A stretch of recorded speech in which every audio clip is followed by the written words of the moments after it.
My name is Julia Extedt.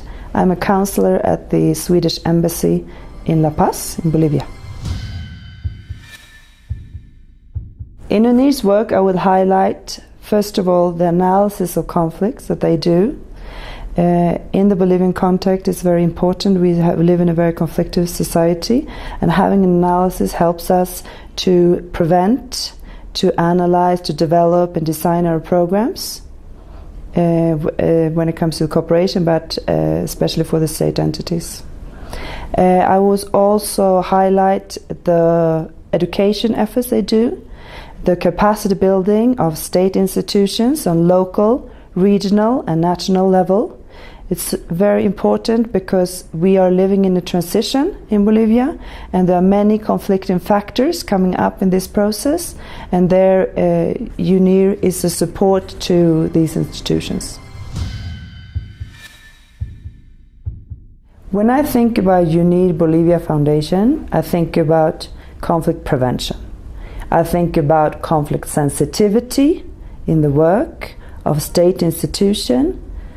I think also about the resolution of conflicts that UNIR Bolivia Foundation is engaged in. UNIR Bolivia Foundation has an added value in a society with a lot of social conflicts, where there are very few actors that have this kind of technical society. So it's a support for us as corporations, as embassies, but it's also a big support for the state institution, which is the most important.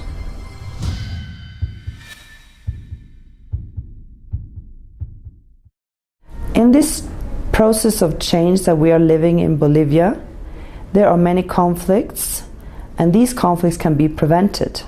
They are few times violent, but they exist because the institutional and legal framework is changing. Then the state institution going through this process, they need methods and instruments to avoid conflicts, and that's where UNIR Bolivia Foundation comes in.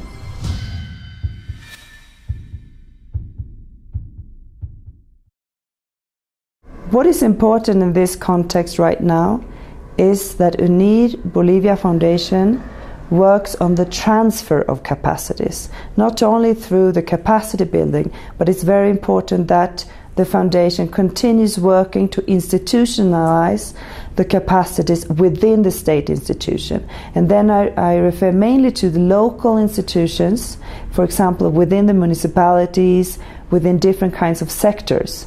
So that's one part. The other part is also to continue the analysis of conflicts. The conflicts are still rising in Bolivia, and we need to know more about them. We need to know and disaggregate them and to follow the tendencies, so to be able to actually prevent them.